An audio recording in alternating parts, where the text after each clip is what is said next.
नमस्कार दोस्तों, मैं दीनदयाल चौबे, आप देख रहे हैं लोकबंधु चैनल। चुनाव खत्म हो गया, वोट की गिनती हो गई, भाजपा पूर्ण बहुमत से सरकार बनाने जा रही है। लेकिन विपक्ष के नेता, मीडिया सब ईवीएम का रोना रो रहा है कि ईवीएम में गड़बड़ी हो गई, ईवीएम में गड़बड़ी करके भाजपा जो है जीत गई। लेकिन नहीं, बसपा के वोट को कोई नहीं देख रहा है।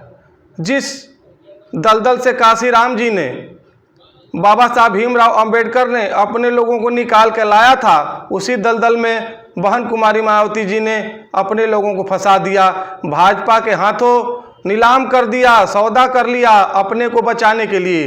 केवल अखिलेश को रोकने के लिए ये काम बसपा ने किया है। उसके बाद चंद्रशेखर भी चुनाव लड़ गए। भारत मुक्ति मोर्चा के बामन सेवाश्रम के एक सदस्य हैं, वो भी अपने लोगों को लड़ा दिए। जब आपस में आप सब लड़ोगे, जब आपस में आप लोग एक नहीं होगे तो वोट तो बटेगा, और उसी वोट बटने का नतीजा है कि भाजपा जो है जीत गई। अति पिछड़े के लोग हैं, अति पिछड़े का जो वोट है वो भी भाजपा को मिला। काछी है, कुशवाहा है, मौर्या है, कुर्मी है, पिछड़े में तमाम वोट हैं, लोध हैं, सबका वोट जो है ट्रांसफ़र हुआ भाजपा के तरफ। हम लोगों ने भी बक्सी के तालाब में एक प्रत्याशी लड़ाया था लोकबंधु पार्टी से, जहां पे 4,36,000 करीब वोट जो है टोटल है। उसमें 3,19,000 वोट पोल हुआ है, और भाजपा के प्रत्याशी 1,37,000 वोट पाए हैं, और सपा के प्रत्याशी 1,20,000 वोट पाए हैं, और बसपा के प्रत्याशी जो मुसलमान थे वो 35,167 वोट पाए हैं। और 1,25,000 वोट करीब बक्सी के तालाब विधानसभा में दलित का है, और उसमें बसपा के प्रत्याशी 35,000 वोट पाए हैं, जबकि उसमें कुछ मुसलमानों का भी वोट होगा। सामान्य वर्ग या पिछड़े, अति पिछड़े के जो उनके अपने खास दोस्त होंगे उनका भी वोट होगा। तो बसपा का वोट कहाँ गया? बसपा के वोट को कोई नहीं गिन रहा है। पिछले विधानसभा में बसपा ने 24% वोट पाई थी, इस बार 12% वोट पाई है टोटल। उस टोटल 12% में प्रत्याशी के अनुसार सीट वाइज वोट बटा है। जिस सीट से मान लीजिए ब्राह्मण लड़ गया तो उस पर ब्राह्मण का भी वोट बसपा के प्रत्याशी को मिला। यदि ब्राह्मण बसपा का प्रत्याशी है तो एक सीट हमारे बलिया जिला में उमाशंकर सिंह ने जीता है बसपा का, जो अपने बल पे जीता है। वहां पे कोई पार्टी का उम्मीदवार जो है, कोई पार्टी का वहां पे जोर नहीं रहा है, कोई पार्टी का उतना प्रचार नहीं रहा है। वो प्रत्याशी उमाशंकर जी ऐसे हैं जो खुद अपने विधानसभा में इतना काम किया है, उस आदमी ने, उस काम के बदौलत वो आज तीसरी बार बसपा से जीते हैं।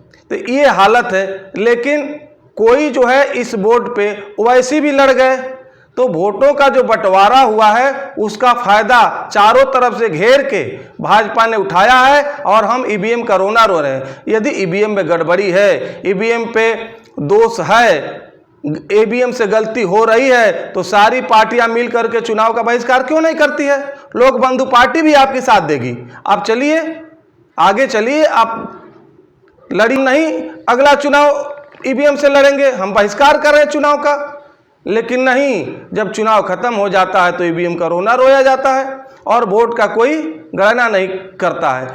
केवल अखिलेश को रोकने के लिए बहन कुमारी मायावती जी ने अपने लोगों का सौदा किया है, अपने लोगों को उसी दलदल में ढकेल दिया जिस दलदल से काशीराम जी और बाबा साहब भीमराव अंबेडकर निकाल के लेके आए हैं। इसी पे एक कविता है, रामधारी सिंह दिनकर ने लिखा है कि फूटता द्रोह का पावक, हो जाता सकल समाज नरक। फूटता द्रोह का पावक, हो जाता सकल समाज नरक। सबका वैभव सबका सुहाग, जाति डकार यह कुटिल आग। जब वंश विरोधी होते हैं सारे कुलवासी रोते हैं। जब वंश विरोधी होते हैं सारे कुलवासी रोते हैं। तो यही हालत है, जब वंश विरोधी हो जाएंगे। उधर अर्पणा चली गई, मुलायम सिंह जी ने नहीं रोक पाया, तो तमाम हथकंडे अपनाए गए। पश्चिम में वोट नहीं मिला, पश्चिम में जाटों का लड़ाई था, किसान को लेकर के, किसान बिल को लेकर के, एमएसपी को लेकर के बिल वापस हो गया। बिल वापस होने के बाद राकेश टिकैत जी के भाई नरेश टिकैत से संजीव बलियान जी मिले और जाटों ने जो है अखिलेश को लाइक नहीं किया, अखिलेश को पसंद नहीं किया। जयंत ने गठबंधन किया, इसका नतीजा हुआ कि जयंत को भी जाटों ने पसंद नहीं किया और उन्होंने भाजपा को वोट दे दिया। लेकिन किसी ने इसको नहीं देखा, नहीं समझा, अखिलेश ने इनको मैनेज नहीं किया, वो समझ नहीं पाए और भाजपा चारों तरफ से घेरती रही। भाई बनियों का काम है घेरना और बनियों के पास पैसा है, चारों तरफ से साम दाम दंड भेद लगा करके और भाजपा ने घेर ली, चुनाव जीत गई और हम आज ईवीएम का रोना रो रहे हैं। इसलिए हम कह रहे हैं कि ईवीएम मत रोइए, संघर्ष करिए। जब तक आप संघर्ष नहीं करेंगे, रोड पे नहीं उतरेंगे, सड़क से संसद तक लड़ाई नहीं करेंगे, तब तक कुछ नहीं होना है। वोट खत्म हो गया, 5 साल घर में बैठ जाएंगे और जब फिर चुनाव आएगा तो ईवीएम का रोना रोएंगे, इसलिए कुछ नहीं होगा। इसलिए हमारी लोक बंधु पार्टी जो हमारा चुनाव घोषणा पत्र है, जो हमारा मैनिफेस्टो है, उसी को लेकर के अब सड़क पे उतरेगी और मांग रखेगी। इसी के साथ मैं आप सबसे ये कहना चाहता हूं कि ये यदि वीडियो पसंद आए तो लाइक करिए और सब्सक्राइब करिए। जय हिंद, जय भारत, जय लोक बंधु।